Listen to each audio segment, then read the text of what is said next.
Welcome to From Caving In to Crushing It, the podcast for those who find themselves immersed in adversity and choose to write their story instead of having others write it for them. I'm Drew Durrani, and I'm your host. Hello, Monica. So good to see you. So good to see you again, Drew. I always love our conversations. As do I.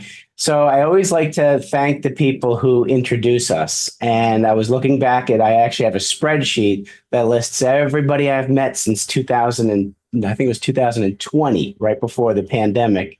And the person we have to thank for this is, well, we met during Networking Hub Assembly, which is an event that's put on by Frank Agan. So that's how you and I actually bumped into each other. Does that ring a bell? I don't know who he is. You don't know who Frank is, so maybe it wasn't Networking Hub Assembly. No, you know what? I know we met, and it was at a networking event. I don't know if it was that one. It must not have been that one if you don't know Frank. So if you know, maybe it was Mari Lee or something, marketing she's out in Estonia. We're gonna have to find out how we met, Monica. Do you know remember how we met? I think we had this conversation once. We have to look at the I know it was a network event. Yeah. And I know I reached out. We were in the same Zoom room. I don't know which one it was at the moment. I love it. It is funny because we meet so many people. And I'm looking at our LinkedIn profile, and we do have a lot of connections in common, and we'll find that out. The beautiful thing is that we met, and regardless of how we did so, there's always a silver lining in something that happens, like the pandemic, which forced us all to start, globally networking virtually. And ultimately, we met a lot of good human beings, and that's really, in essence, how you and I got a chance to meet. So I love it. And what's cool about the podcast is I don't edit this kind of stuff out. These conversations, this is like, as I talk authenticity. So this is as authentic as it gets, because we only slap the intro and the outro on, and that's what we get, And if that's the case, you will have to introduce me to Frank now. Now I will. I absolutely will. Absolutely. You will get introduced to Frank Agan. Absolutely. He's a great man. So, Monica, I got a chance to get to know you a couple times. You are an amazing human being, and what you do with your deep dive, and the audience will get to learn what you do, is tremendous. And it did certainly help me. In life, Monica, we grow up and we're told that life is a straight line. It's linear. If we do certain things, everything's going to be fine. And ultimately, external circumstances happen in life that kind of get in the way of that straight line and kind of push us and direct us and detour us in many different ways. And often we're not prepared, and we have to make choices and decisions. And I believe there's three types of women in life. You have the woman who has a defining moment, something in front of her, but she's got so many blind spots. She is not really paying attention. Her level of self-awareness is so low that she just goes through life, almost subconsciously, on autopilot. Then you have woman number two, who has a higher level of self-awareness and does notice when things happen, and yet sees things more as a barrier than an opportunity to improve life, and feels like the victim that life is doing it to her. Ultimately, it's woman number three I love to have on this show. She is the woman who has obviously some challenges in life and looks at them and says, you know what? It's not a barrier. This is an opportunity. Life is doing something for me, and I'm going to take this opportunity to become stronger and start living a different life by doing things differently. So for the audience, could you reach back as far as you need to and isolate that defining moment where for you, with either a tap on the shoulder or the 2x4 upside the head, that really molded you into you were woman number three at that point. You're like, you know what? Enough's enough. I'm taking this on, and this can be a better life for Monica. Yeah, well, by the time the 2x4 comes, you've been ignoring the whisper, and you've been ignoring the tap on the shoulder for a really long time, right? That's so true, right? We get really good at doing that. Yeah. But I had the privilege of being hit by the 2x4 at the age of 30. Okay. Which means I just got a head start, because most people can like they can brush that tap on the shoulder off until they're maybe 45, 50, right? Mm-hmm. So I had the privilege of starting that journey earlier, and that was because my nervous system was so in overload. Okay. And I was sure that I was going crazy. It was like, yeah, okay, my granddad was crazy. Now it's happening to me, Mm. right? And then I came to the doctors finally, and it was such a relief when he Mm. told me, no, you're not going crazy. You're just depressed and burnt out. Oh, wow. Okay. And on the inside, of course, that didn't show on the outside, but on the inside, I was going, yay, I think, because I can do something with that, right? I did not know the how to. Mm-hmm. So that was what I had to figure out. But I'm big on personal responsibility. And somewhere inside of me, there was this, okay, this did not happen to you, right? It's so easy to say, oh, yeah, people do that. The Mm-hmm. universe, life happened to me. Right. We're never prepared for life. No. No. But I realized I had allowed this to happen to me. Mm-hmm. So if I had allowed it, I could also change that. So that was the journey I had to start. And I had like a long list of mental, emotional, and physical problems proving that I was broken. Okay. Which now in hindsight, I know, right? The people that have proof that they're broken Mm-hmm. are actually really powerful people. Yes, they are. Yeah. So I started this reading. Remember that the Daniel Goleman books back in the day about emotional intelligence, Yes, yes, yes, yes. right? So okay, there's something about emotions, right? And then I read this book about natural healing, Mm-hmm. and I found this thing about heart coherence from Heart Math Institute. Okay. And once again, feelings. Mm-hmm. So that was kind of the path I went on. And when I found like the tools and all of that to fix the obvious health issues, I was so like, wow, I did it, right? My allergies, my gastritis, my rashes, my anxiety, my Unbelievable. panic attacks, all of that is gone. Mm-hmm. Now I'm going to start the coaching business. I love it. And when I tell people what I can do, they're going to throw money at me.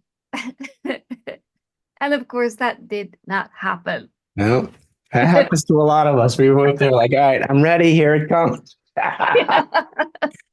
And what did you do when that didn't happen, Monica? Well, of course, I hired a business coach, right? Of Because that's course. what you do. That's what we do. Yep. And she threw all of this stuff at me with tactics and strategies and workbooks, and she helped me make a plan. Yeah. And the thought was I was going to work with people that were stressed out, Mhm. and I was going to contact like corporations Yeah. in the city I lived, Okay. and I was going to cold call. That Mm. was a strategy. Wow. Yeah. I've So learned that strategy. yeah, so of course I procrastinated, Yeah, and I of course. procrastinated for Yeah. weeks. Yeah. And Yeah. I'm really good with words, so I could actually talk Yeah. her like around these, like, why didn't you do any cold calling, Mhm. right? Well, you Mhm. see, I thought I would do some more research on these companies, right? Yeah. And then the weeks just passed, and finally she said, Monica, the cold calling, right? And she wouldn't let go. Mm. And during that session, I went into a full-blown panic attack. I see that coming. That would happen to me too. Yep. Okay. Yeah. Understood. And that was so long ago. We were on Skype, Oh, and the okay. camera was off, so she Yeah. couldn't see me, right? But Right. I was sweating, I was cold sweating, I was shaking, my Yeah. voice was just got like squeaky, and like I couldn't speak, you know? Yeah. Yeah. And she said, what's going on? And I was like, I can't do it. Why not? And I had no clue. And she was pushing me, pushing me, pushing me.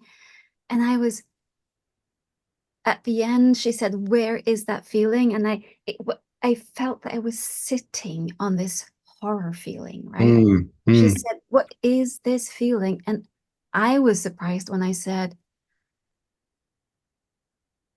"I'm dying." Whoa.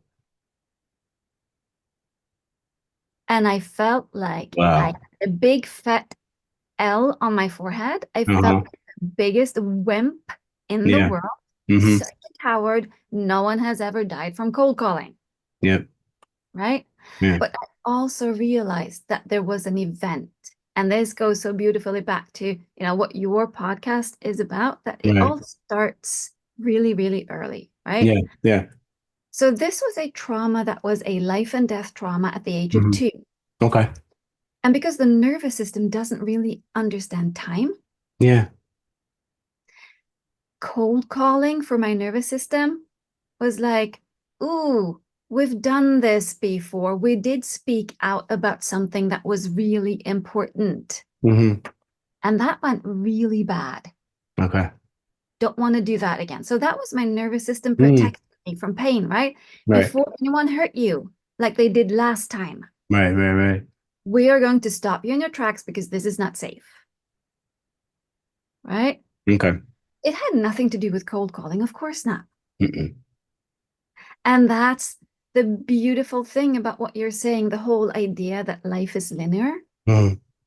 Yeah, life as events. Mm-hmm. There's a chronology. Mm-hmm. Right? Chronological. Yeah. Yes, like this thing Yeah. happened, this thing Yeah. happened. But the nervous system doesn't get that, No, it doesn't. right? So when the nervous system sends something coming up that reminds it of something that happened once, Right. Exactly. it will just kick in and there will be this major stress reaction. And that's what procrastination and self-sabotage is Mm-hmm. usually about. It's Mm-hmm. not about what's going to happen. It's about something that already happened in the past. Mm-hmm. Mm-hmm. So that's why I love working with the nervous system, because then we don't have to use linear thinking Right. Absolutely. at all, Mm-hmm. right? Because once you take the pain out of that event, you still have the hard wiring that it caused in your nervous system at such Right. an early age, right? Right. Right. Right. So now on the other side of the pain, now you have a gift and there's a calling, and you can move forward because you have this massive release of energy. All of that energy that you've been pushing down, Mm-hmm. released, and you could use it for forward momentum. And once again, nervous system doesn't care about time. So now you can make that quantum leap, right?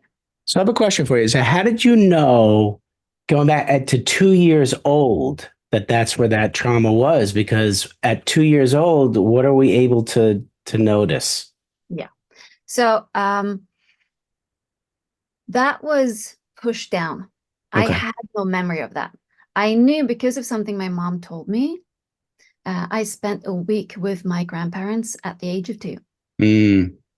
And at some point, I think I was around 12, and I was really angry with something my grandmother had done to my cousin. Okay. I cannot believe that she did that I felt so sorry. I was so outraged on my cousin's behalf, right? Right. Right. And then my mom mentioned something that, Uh, yes, like, I'm sorry, but your grandmother, sometimes she's not the nicest person. okay. And she mentioned that there had been an incident at the Huh. age of 2, right? Okay. And my parents didn't know what it was. But when Mm. she said that, I was 12, and I remember going, oh, that's that big lump in my stomach. Okay. Yes. So I I see knew there was something, but I didn't know what it what it was. was. Yes. Yes. Yes. Yes. Yes. Okay. But then, like that, my coach then pushing me so hard Mm. over the next week, I had flashbacks. So Okay. kind of a PTSD reaction. Yeah, absolutely. Yep. Now I So I get it. had words coming back, I had physical memories coming back, I had like, Mm, so they came back in flashes. okay. And by this time, right, I already had some knowledge of the nervous system, and Mm. I had my tool to calm it, which is tapping. Oh, that's right. Yes, yes, Yeah. yes, yes, yes, So, yes. so it was like this weird experience where as an EFT practitioner, I could tap myself through the event, watching Mm-hmm. myself from the outside. Right, right, And right. it was also in the event, Hmm. feeling all of the, the Right, death anxiety and all of that, right? right, right, right, right, right. So that's what did, okay. So then getting back to defending your cousin, once you realized that you had experienced something similar, because it's interesting, if you hadn't experienced something similar to that, you wouldn't have had that kind of reaction to defend your cousin, right? It doesn't just happen because you were feeling, you don't know what your cousin was feeling.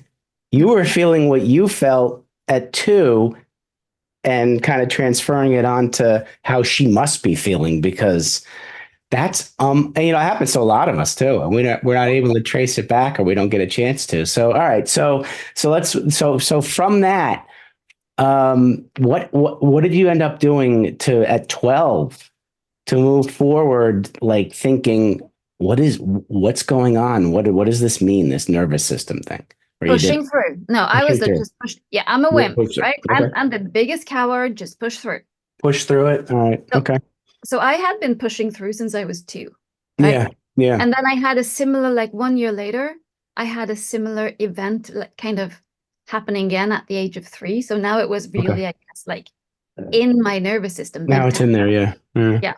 So I was just pushing through it, which was why I had, the big meltdown at 30. Yeah. Because Yeah. I had been pushing through for almost 3 decades, Okay. Jeez. right? Yep. Absolutely.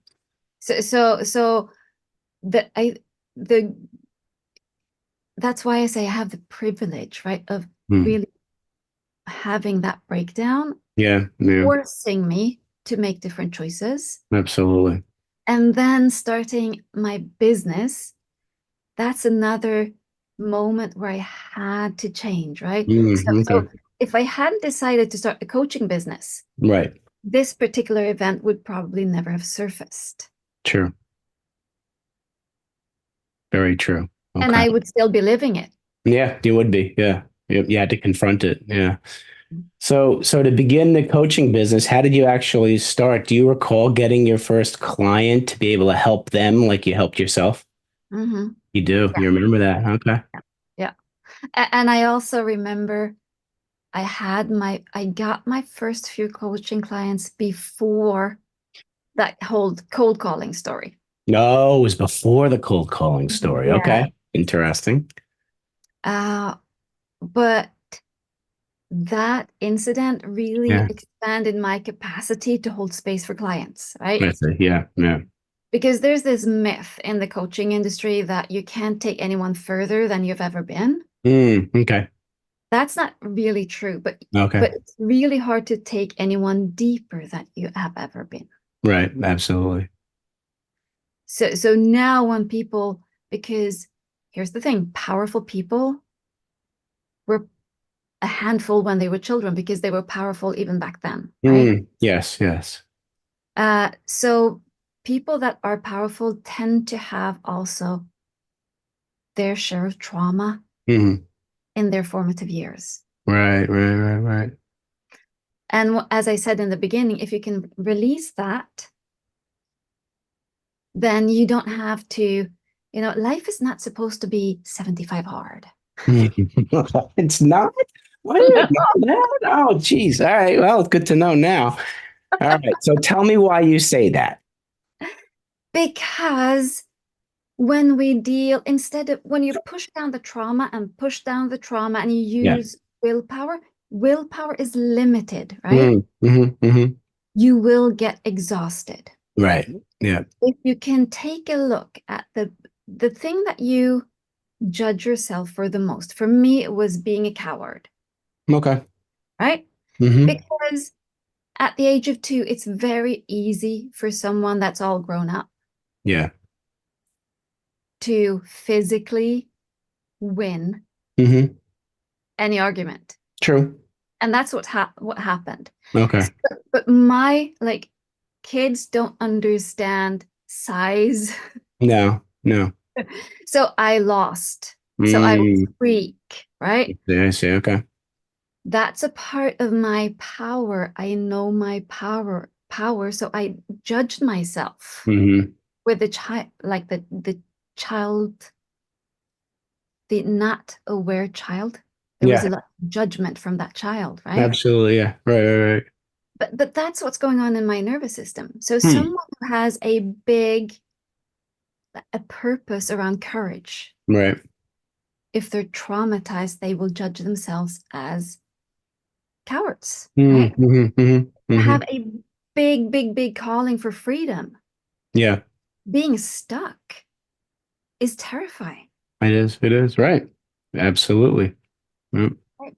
Or being that 4-year-old that realizes, whoa, I'm the only one that's a grown-up in my household. Mm-hmm. Yeah. That person will push themselves and organize the world, right? And there's never enough. There's always more to do. Right. And they will judge themselves. So that's what I'm looking for when I'm coaching people. I'm like, okay, what's the judgment? Right. What's the harsh word you're telling yourself? Mm-hmm. Because on the other side of that, you have your superpower.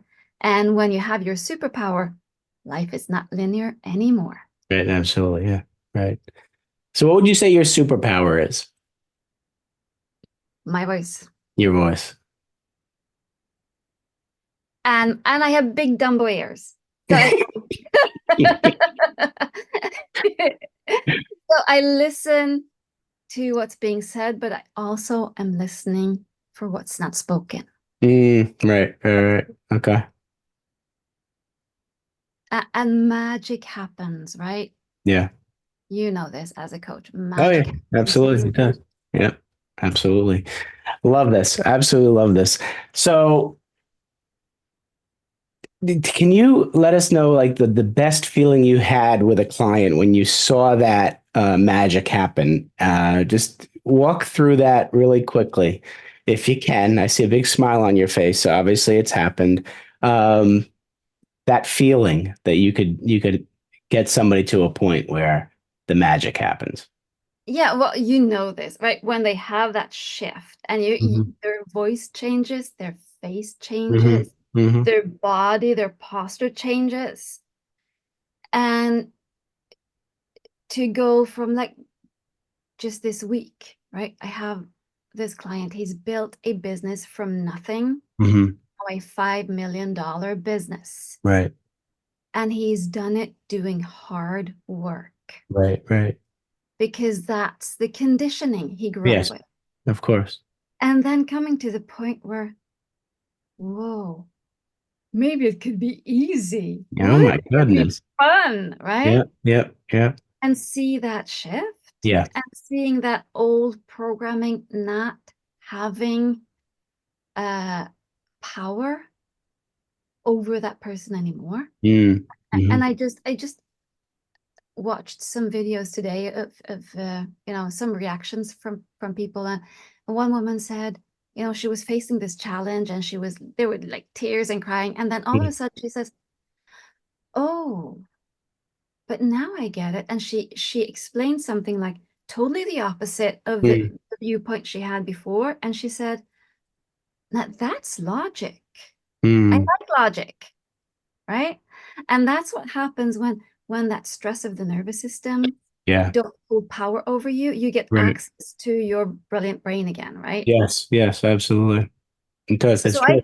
Yep. I tell my clients, I couldn't care less about your mindset. Mm-hmm. Let's look at what the nervous system is doing. Because when we can calm the nervous system, get access to our brain, and we don't have to push through, right? Yep. Absolutely. Love that. Absolutely love that. So, all right. I know that the audience has certainly captured the essence of Monica Bozinov. I know I have. Folks, you're going to want to get in touch with Monica. LinkedIn is probably the best way. And Monica is all about trust. So when you get in touch with her, you'll be able to have like a 15-minute conversation, and it really is to establish trust, and you go from there. So I definitely encourage you to reach out to her via LinkedIn. It'll be in the show notes how to get in touch with her, and I just definitely strongly suggest you do so. So Monica, I could talk to you for hours, but we're coming to that point where I get to ask you a couple awesome questions. All right. So I'm going to give you an opportunity to use your imagination, and you're sitting down with young 7 to 10-year-old Monica, and you want to give her advice about life. What are you going to tell her? I know you don't believe it, but you are really strong and brave. I love that. I love that. Okay. So different hat. Sitting down with young Monica, the young entrepreneur, businesswoman, and you want to give her advice about business. What are you going to tell her? Find those people that are fun to play with. I love it. We can still have, you mean we can still have fun and play with people while we're adults? Yeah. We can. See, that is something that's crucial for all of us, because we lose that inner child. He still, or she still, is inside of us, and we've been conditioned to tell her no, or him no. So thank you for that advice, audience. Take her up on that advice. Monica, thank you for coming on. Thank you for coming into my life, and thank you for being who you are. Thank You're a you. wonderful human being, and you're helping a lot of people. Please keep doing what you're doing. I will. All right. Thank you so much. Hey, take care of yourself, everybody. Thanks so much for listening. If you enjoyed the episode, please subscribe and give us a review to help others find it. I'd like you to answer this question. Are you living the life you want to live, or are you living the life others want you to live? I'd like you to think about that for a second, because I strongly suggest you live the life you want to live. If you want to learn more about what I stand for and my services and how I'm able to help many men get out of their own way, please go to my website at www.profitcompassion.com. Feel free to also email me at drew@profitcompassion.com. I'd love to have a conversation with you. Take care of yourself and choose to write your own story instead of letting others write it for you.